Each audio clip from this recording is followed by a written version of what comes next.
Hello world, from whichever time zone you're catching me from, my name is MD90. Welcome to my YouTube channel. If you're not subscribed to the channel, make sure you hit that subscribe button, turn on the bell notification to all so that you do not miss the uploads that come up. And the easiest way for you to navigate the channel is to head to the playlist. You'll find videos curated for you based on your interest. So if you're interested in the Kutika podcast, you'll find a playlist for that. For news and trends, there's a playlist for that. Exclusive with MD90, a bunch of playlists that are created based on your interest. So the easiest way to navigate the channel is head straight to the playlist and you'll find what you're here for. Consider becoming a member of the channel. Right next to the subscribe button is the join button. You click on the join button so that you can become a member of the channel. You support the team on the production and a number of things that we're doing here, and we appreciate that. Well, former President Edgar Lungu has received his verdict from the Constitutional Court, simply stating that he cannot contest the presidency of Zambia in future elections because he had already served 2 terms. So different sections of society are simply reacting to that. And Edgar Lungu had this to say: Plan B is now in motion. Edgar Chagwa Lungu, I am incoming president. I can't fail to bounce back. So that's a headline coming from the news diggers, from an extract in a statement that Edgar Lungu had published a couple of hours ago. In fact, just right after the verdict was announced by the Constitutional Court, he put up an article with regard to the same. So the news diggers are attributing that element to come from there. So simply saying he's bouncing back either way. I do not know how that will happen, but that's the plan B he's talking about, that everyone is curious about. As you can see, different headlines in the newspapers different newspapers are referring to the same headline. Plan B, Edgar Chagwa Lungu accepts Constitutional Court ruling and says today's verdict was expected. So he simply says it's not news to him. He anticipated this verdict, and then he has put in motion Plan B. Now everyone is curious to know what that Plan B is. We just wait and see what happens. What is the Kalemba attributes an article to a statement that given also. He did a live stream right after the verdict saying, we will use Imingala to have Lungu on the ballot box in 2026, Lubinda. Former cabinet minister Gideon Lubinda has failed to accept yesterday's ruling on former President Edgar Chagwa Lungu's eligibility, revealing that the Tonse Alliance and patriotic PF faction will now use Mingala to tricks to have former President Edgar Lungu on the ballot in 2026. So that's a statement attributed to Given Lubinda. They go further to say this is still Kalemba. Say no one can stop Lungu Lubinda. Given Lubinda, a staunch supporter of Edgar Chagwa Lungu, has vowed that the former presidents will defy the odds and appear on the 2026 presidential ballot. It says there. So we'll wait and see how that plays out. I'm pretty sure you've even seen this video of that statement coming from Given Lubinda on this channel. It's right there on the shorts. Just go right there. You'll see the video of that statement, an extract from that. But this is the statement that came from Edgar Chagwa Lungu himself. This was just hours after the official verdict came from the Constitutional Court. So he says, my response to the Constitutional Court judgment today, that's Edgar Lungu's headline. He says, ladies and gentlemen, on our beloved nation, esteemed members of the press and fellow patriots, and all who hold dear the principle of justice and constitutional democracy, we find ourselves at a critical juncture in our nation's history, a moment marked by deep reflection and I dare say profound sense of our common identity and diversity of destiny.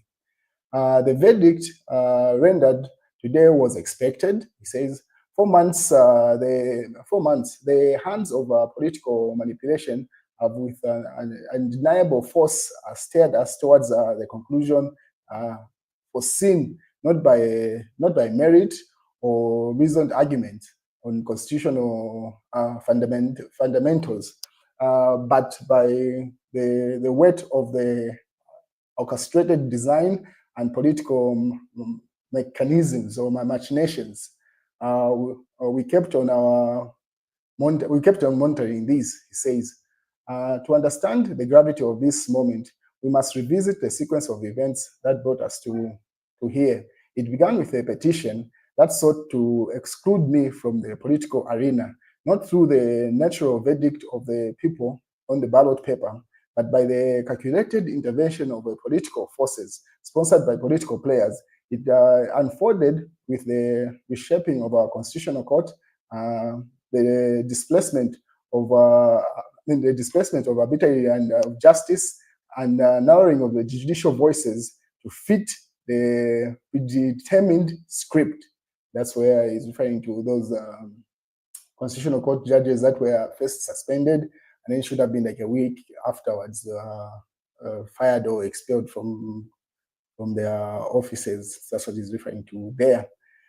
It goes further to say in this article, let's see, where do we pick it from? Let us ensure that let me assure you, I'm filled with I'm not filled with bitterness, but with renewed determination, political hope, and faith that democracy, not court politics, shall certainly win in 2026 without any doubt.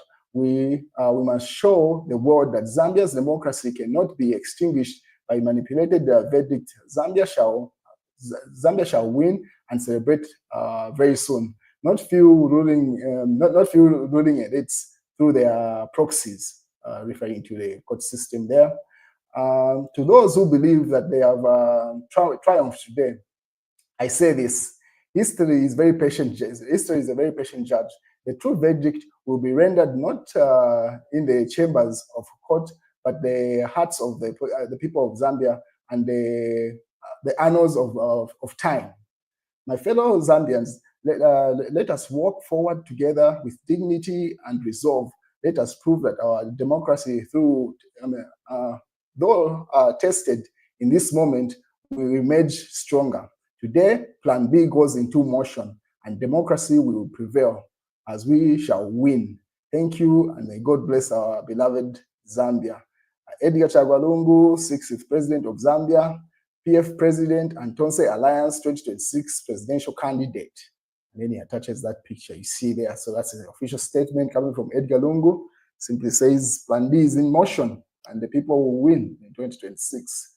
We anticipate and wait and see what that means, because no one really knows what Plan B means here. And then the UPN also put up an article saying, I would have loved to see Lungu on the ballot, Kangombe. As the nation celebrates the Constitutional Court ruling, Edgar Lungu's ineligibility to stand in future elections, I am reminded of the two worrying trends this ruling has exposed. The judiciary compromise during the Patriotic Front reign is alarming, as it allowed the candidate who was not eligible to stand. My concern is that if we have a leader, a leader who interferes with justice or the judiciary, what will stop the Constitutional Court from changing the judgment on eligibility in the future? We recall how former President Edgar Lungu warned judges not to pass judgments against him, and they seemingly bent the law to suit him. The review of the decision has resulted in the waste of public resources and consequences of former President serious interference with the judiciary. Personally, I would have loved to see Lungu on the ballot and allowing us to defeat him the second time. However, we respect the court's decision. At the time, I appeal to former President Lungu to be a statesman and use this opportunity to unite the country. I urge him to respect the constitution and set an example for the young politicians, rather than pursuing a so-called Plan B, referring to Plan B that Edgar Lungu had talked about a couple of minutes ago. Unfortunately, those surrounding him seem more interested in exploiting resources than in his well-being. Romeo Kangombe, Shesheke Member of Parliament, Deputy National Chairperson for Mobilization and Strategy, United Party for National Development. That's a statement coming from Romeo there, Kangombe. Then Harikaba also says the judiciary and the Constitutional Court, in particular, have cast a very dark shadow on our constitutional democracy and rule of law and jurisprudence with today's ruling. The same court that had ruled 4 times that President Lungu was eligible to contest in 2021 and future elections has taken a very dangerous path and has regrettably backtracked on its former ruling. Today, the Constitutional Court ruling extremely sad for our long-cherished independence of the judiciary. That's a statement coming from Hari Karava there. giving his view or 2 cents on the verdict. What he said, the nation says no retreat, no surrender, Edgar Chagwa Lungu. Then obviously referring to the same article that he had put up on his platform. Edgar Chagwa Lungu, popular but ineligible, says Attorney General Kabesha. He says popular but ineligible. And that's a statement, ladies and gentlemen. Have a good day.